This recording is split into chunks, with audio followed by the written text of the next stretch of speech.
Assalamualaikum semuanya. Terima kasih karena sudah mengklik video ini. Jangan lupa juga untuk subscribe channelnya, like videonya, dan share juga ke teman-teman kalian, oke? Jadi di sini aku bakal bawain cerita yang aku garap sendiri. Aku harap semoga kalian semua terhibur ya sama ceritanya. Jadi cerita ini dimulai ketika terdengar suara tangisan bayi. Seorang wanita berusia 30 tahunan yang tengah membuang sampah itu dibuat terkejut oleh suara tangisan bayi di antara rintikan hujan yang malam. Dengan sedikit takut-takut, wanita itu mendatangi sumber suara. Bayi siapa ini? Siapa yang berani menaruh bayi di depan halaman rumah keluarga Darmasraya? Gumam wanita itu, kemudian membopong bayi tersebut menuju ke dalam pos satpam rumah mewah majikannya. Wanita itu dibuat terkejut ketika menyentuh wajah si bayi yang begitu panas. Demam? Tanyanya pada diri sendiri sambil melihat-lihat kondisi si bayi. Wanita itu bingung harus berbuat apa. Tetapi sesaat kemudian terlintas di benaknya untuk membawa bayi tersebut ke dalam rumah majikannya. Mungkin kamarnya adalah tempat yang ia tuju. Kemudian dengan satu tangan wanita itu menenteng keranjang bayi yang ia letakkan bayinya kembali ke dalamnya. Dengan tangan satunya membawa payung, dia melangkah dari pos satpam menuju pintu samping rumah besar sang majikan. Dengan pelan dan hati-hati, dia masuk ke dalam. Tangis bayi tersebut belum reda, membuat wanita itu takut-takut ketika masuk ke rumah majikannya, sekalipun yang ia tuju adalah kamarnya sendiri. Pilia, panggil seseorang yang wanita itu kenali suaranya. Dia adalah nona muda dari keluarga Darmasraya, Emily Dharma. Iya nona, jawab wanita itu yang tak lain bernama Pilia.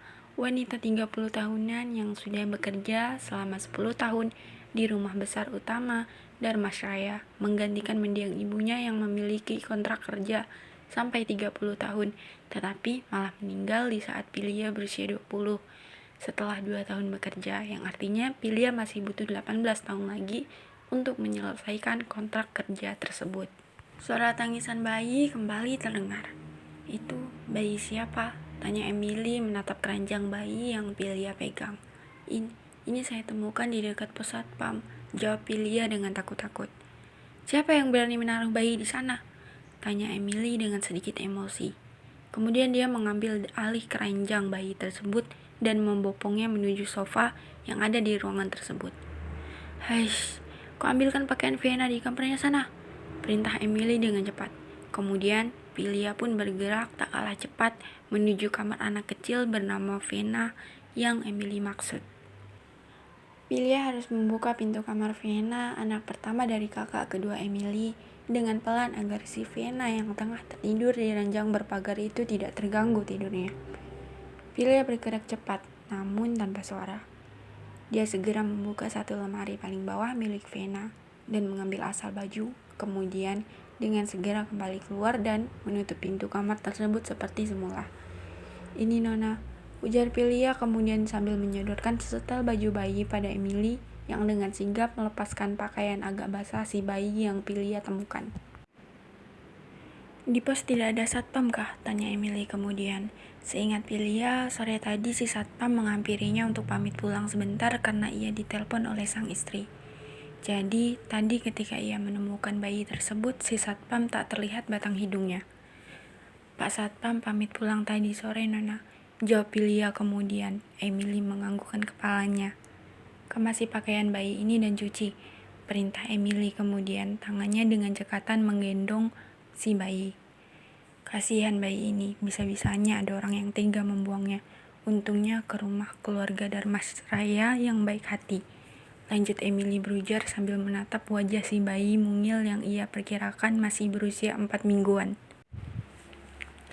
Sesuai perintah, Pilia pun mulai mengambil satu persatu baju yang tadi melekat pada si bayi dan dilepaskan dengan cekatan oleh si nona muda keluarga Darmasraya. Pilia mengambil keranjang tempat si bayi diletakkan, kemudian tatapannya terhenti pada secuil kertas yang terselip. Kalau matanya tidak teliti, maka mungkin keberadaan kertas tersebut tidak ia sadari. Dengan cepat Pilia mengambil kertas tersebut, kemudian membuka lipatannya karena barangkali ada petunjuk soal siapa bayi tersebut dan siapa yang meletakkannya di dekat pos satpam rumah besar Darmasraya. Tuan kecil untuk tuan muda, gumam Pilia membaca tulisan yang tertera di kertas putih yang ia temukan. Mendengarnya membuat Emily menoleh dan mendapati Pilia tengah mematung memegang kertas putih. Menggunakan tangan satunya, Emily mengambil alih kertas tersebut dan membacanya. Berpikir setelah membaca, Emily langsung menyerahkan bayi tersebut pada Pilia, kemudian sambil membawa kertas tadi, Emily berjalan dengan sedikit berlari. Kamar orang tuanya adalah yang ia tuju. Sebelum berjalan cepat, dia juga meminta Pilia untuk mengikutinya. Pilia menganggukkan kepalanya dan mengikuti langkah si nona muda keluarga Darmasraya. Begitu tiba di depan pintu besar kamar utama rumah, Emily segera mengetuk pintu itu dengan sebagaimana mestinya, hingga pintu besar tersebut terbuka, dengan sedikit menampilkan lelaki parubaya dengan setelan piyama tidur sambil menguap.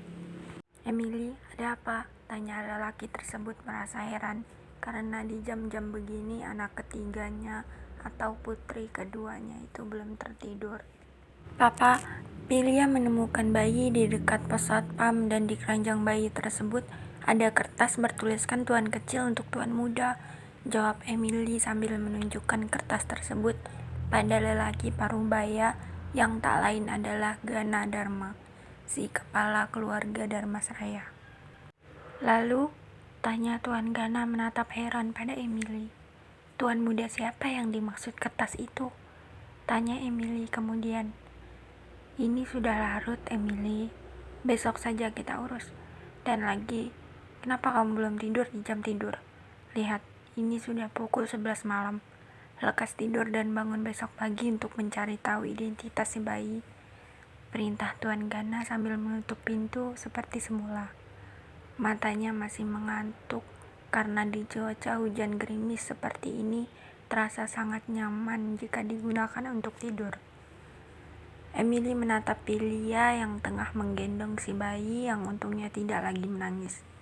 "Pergi dengan supir, cari susu untuk bayi usianya sekitaran 4 minggu," perintah Emily kemudian mengambil alih si bayi. "Cari sampai dapat," lanjut Emily kemudian melangkah menuju kamarnya yang berada agak jauh dari kamar utama rumah. Pilia tercenung. Di jam seperti ini dan harus dapat. Di mana dia harus pergi mencari? Berhenti berpikir, kemudian Pilia hanya berharap bisa menemukan setidaknya sekotak susu untuk bayi yang ia temukan. Bergegas, Pilia mengambil jaket dari kamarnya dan keluar dari pintu samping rumah. Dia menuju garasi rumah besar tersebut dan terlihat beberapa supir tengah bermain kartu di dekat pintu masuk garasi yang terbuka. "Salah satu dari kalian, ayo antar aku harus menemukan sekotak susu," ujar Pilia kemudian. Salah satu dari 6 supir pun bergegas cepat-cepat dan mengeluarkan mobil dari dalam garasi. Alhamdulillah, karena selesai juga bab satunya. Mau lanjut? Jangan lupa untuk subscribe, like, and share ya. See you again guys.